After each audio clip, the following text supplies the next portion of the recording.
สวัสดีครับเดี๋ยวเราจะมาดูการเลี้ยงลูกหมาที่เพิ่งเกิดนะฮะพอดี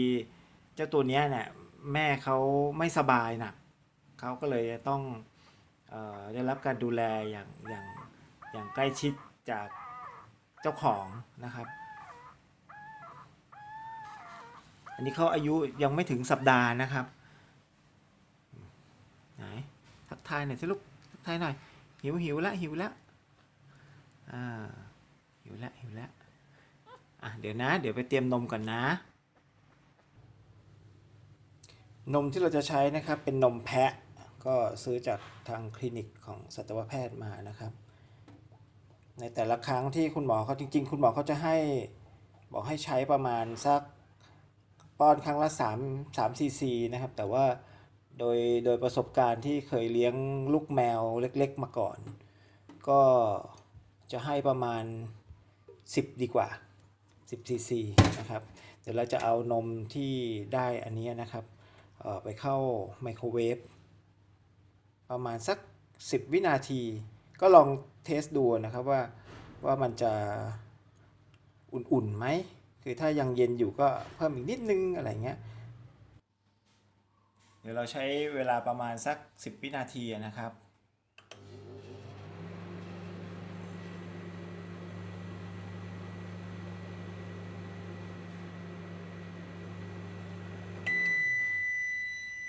อ่า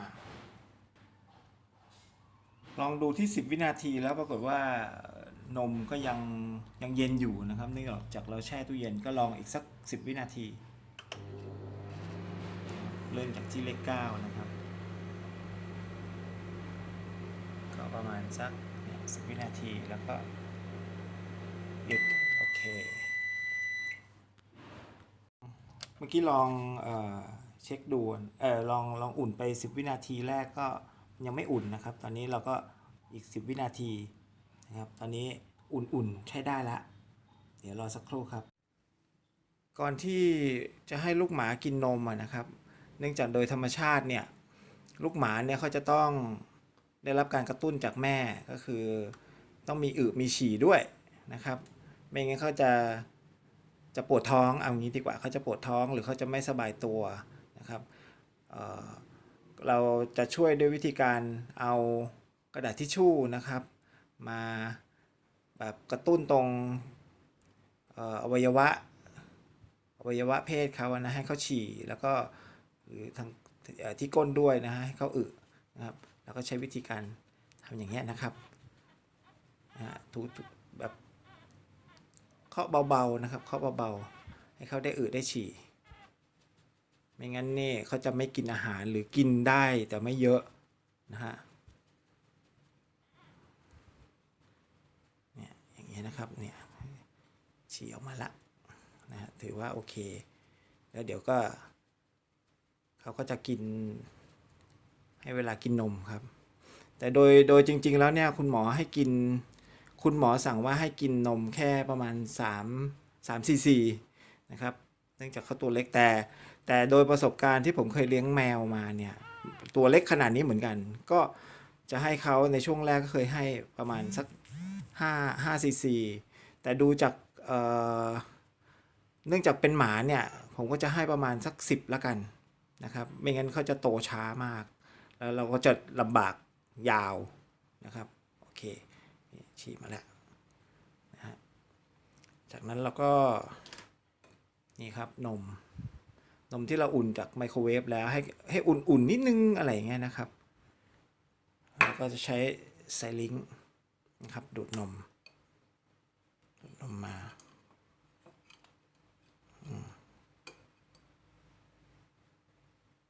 ไซลิงนี่ประมาณ3ที่4แต่ก่อนที่จะให้นมแล้วก็ใช้วิธีการเอาผ้านะครับเอาผ้าเนี่ยห่อตัวเขาสักนิดนึงเพื่อให้เขาอบอุ่นนะครับเพื่อให้เขาอบอุ่นคือไม่งั้นเขาก็จะรู้สึกว่าไม่อบอุ่นนะครับจะกินนมได้น้อยนะครับเดี๋ยวลุกเดี๋ยวต้องจัดแจงขานิดนึงเพราะว่า เขาอยู่ไม่ติดพื้นอ่ะเขาก็จะรู้สึกว่ามันไม่ปลอดภัยนะครับอ่ะเอ๊บเอ๊บเอ๊บอ่าโอเคอ่ะนี่อ้าวได้ละจึงพอดีไม่ค่อยถนัดนะอ่ะกินนมลูกกินนมเอ๊บ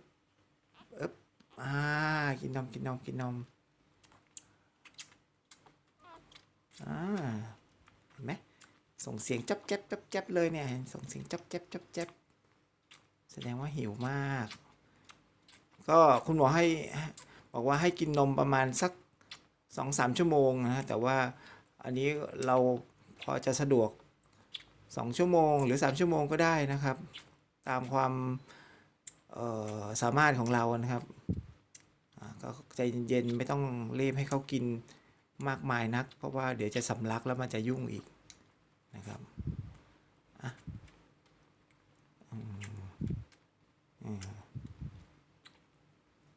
ค่อยๆนะครับค่อยๆโอ้ยเช็ดปากก่อนเอ๊บเดี๋ยวลุกกินต่อเอ๊บ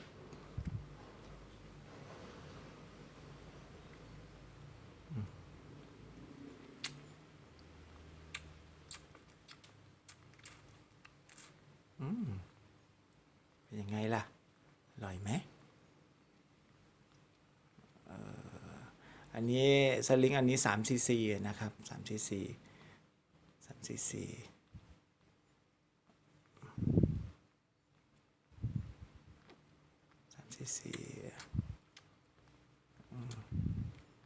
ตายังไม่ลืมเลยเห็นคุณหมอบอกว่าลูกหมาเนี่ยเขาจะลืมตาประมาณสัก7 วันเนี่ยเขาถึงจะลืมนะครับแต่นี่เขายังเล็กมากแล้วก็เขาไม่ได้กินนมจากแม่เขาตั้งแต่แรกเกิดเนี่ยมันก็เป็นเรื่องที่ก็ยังน่าเป็นห่วงเรื่องของภูมิต้านทานที่เขาอาจจะไม่ได้รับจากนมแม่อะไรเงี้ยก็เหมือนคนนะครับแต่ว่าถ้าเราใกล้ชิดเรา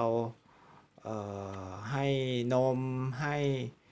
ดูแลเขาสักนิดนึงนะครับก็ไม่น่าจะมีปัญหาพอได้อยู่เพราะว่าอย่างลูกแมวเคยเลี้ยงแมวนะครับเมื่อ10 กว่าปีที่แล้วตอนนั้นยังไม่มีลูก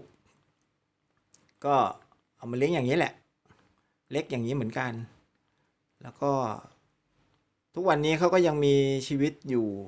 ตามปกตินะครับแล้วก็10 กว่าขวบละ10 กว่าน่าจะ13แล้วล่ะแล้วลูกชายนี่ก็แค่11 ขวบนะฮะก็เลยกลายเป็นว่าลูกชายมีพี่ชายก็คือเป็นแมวนั่นเอง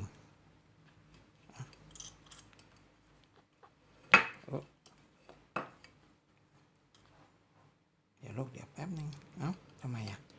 มันไม่ติดเดี๋ยวเราวางก่อนนะ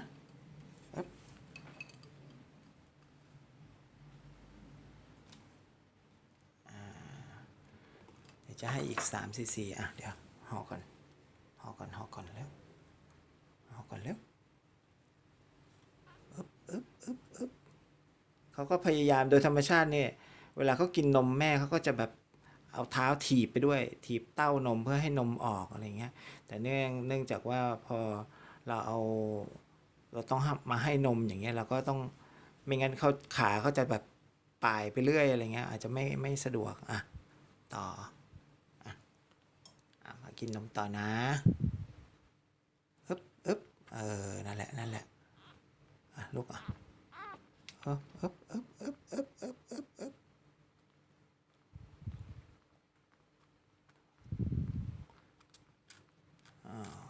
กินเข้าไปจะได้โตเร็วๆ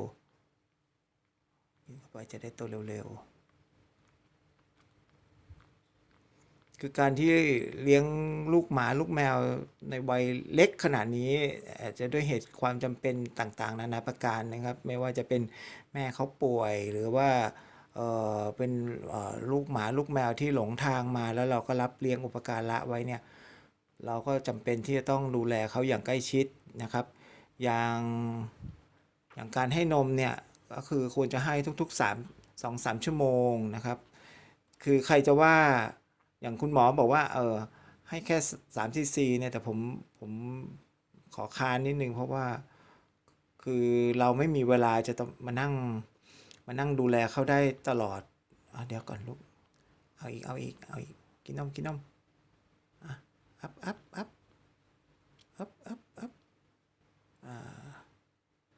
เพราะฉะนั้นต้องให้เยอะไว้ก่อนแต่ว่าก็ต้องเยอะพอสมควรคือถ้าเขาหยุดถ้าเขากินได้เราก็ควรจะให้เขากินเข้าไปเลยนะครับอัพเดี๋ยวกิน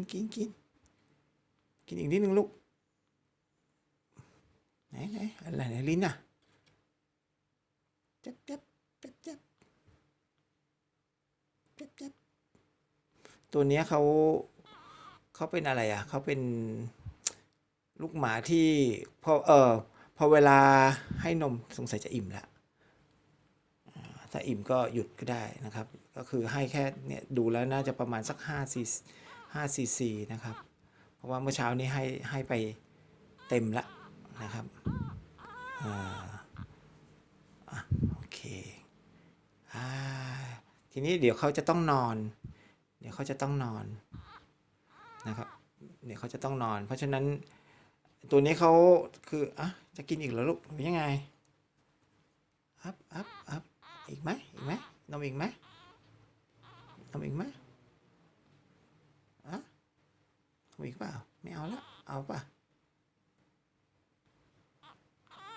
ไม่เอาละ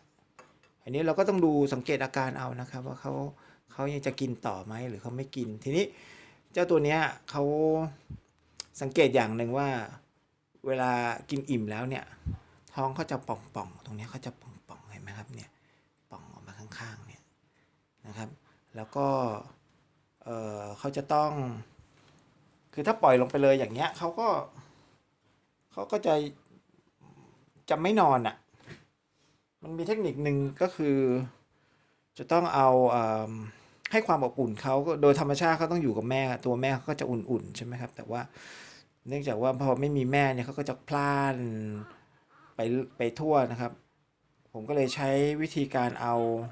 จริงๆคุณหมอบอกว่าให้แบบเอาเป็นไฟสำหรับกกอย่างเช่นไฟเหมือนที่เขาเวลากกไข่ไก่อะไรอย่างเงี้ยนะครับผมก็ไม่มีก็เลยใช้เป็นไดร์เป่าผมเอามาเป่าแทนนะฮะแต่ว่าก็อย่าให้ร้อนเกินไปคือมันร้อนแน่นอนอยู่แล้วแต่เราก็ป้องกันได้ด้วยวิธีการเอาผ้าห่อนะครับหรือห่มให้เขาก่อนแล้วก็เอาไดร์เป่าผมเป่านะครับนี่นะครับเราก็ใช้ไดร์เป่าผมนะครับแล้วก็เปิดเบาสุดคือแรงลมเบาสุดนะครับแต่ให้ความร้อนด้วยนะครับแล้วก็เนี่ยอย่างเจ้าหมาน้อยเนี่ยเขาจะงองแงคือเวลากินเสร็จแล้วเนี่ยเขาจะยังไม่สามารถนอนได้เพราะฉะนั้นก็คือต้องให้ความอบอุ่นเขานิดนึงนะครับโดยวิธีการเอาผ้าห่อนิดนึงนะครับแล้วก็เปิดไดร์เป่าผมเนี่ยเดี๋ยวพอเขาได้รับความอบอุ่นเขาก็จะนอนนะครับคือไม่กวนละเนี่ยก็ห่างๆนิดนึงนะครับไม่ต้องใกล้มากอย่าไปจ่ออย่างนี้นะไม่ได้นะเอาห่างๆนะครับห่างๆประมาณสักคืบกว่าๆอะไรเงี้ยแล้วก็เนี่ยสะบัดนิดนึงสะบัดนิดนึงเห็นไหมนิ่งแล้วเห็นไหมครับนิ่งแล้วคือพอเขาอบอุ่นได้กินเหมือนกับคนเรา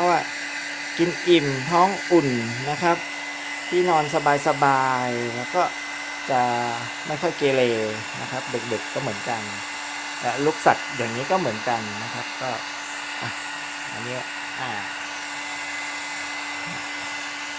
เนี่ยแล้วเขาก็จะสงบนะครับ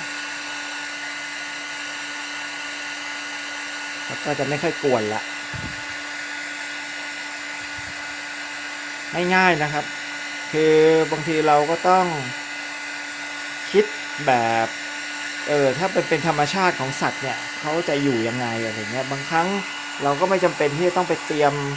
อุปกรณ์ไปซื้ออุปกรณ์อะไรที่มันแพงๆมากๆไอ้ของที่มีอยู่นี่แหละแล้วก็ modify เอาดัดแปลงเอาตามความเหมาะสมนะครับอย่างเงี้ยเขาก็จะอยู่ได้เป็นชั่วโมงละนะครับอยู่ได้ชั่วโมง2 ชั่วโมงละอาจจะงอแงบ้างละเมอตื่นขึ้นมาบ้างแต่ก็โอเคไม่มีปัญหาเราก็ ก็ดูแลกันไปนะครับนี่คือวิธีการดูแลลูกหมาลูกแมวตัวน้อยๆนะครับ ให้เขาเอ่อกินอิ่มแล้วก็เติบโตได้อย่างอย่างดีนะครับเห็นไหมเงียบละยังไงก็คือพยายามให้ความอบอุ่นเขานิดนึงนะครับเขาก็จะได้นอนหลับสบายก็ได้เป่าผมนี่แหละฮะเป่าไปแต่ก็กระจายความร้อนนิดนึงอย่าไปให้จ่ออยู่คงที่ไม่งั้นเนี่ยร้อนเกินไปเดี๋ยวลูกหมาลูกแมวเนี่ยจะทนไม่ได้นะครับแต่อย่างเงี้ยเหมือนเขาสบายละนะครับเหมือนเขาสบายละเพราะฉะนั้นอันนี้ก็ไม่มีปัญหาละ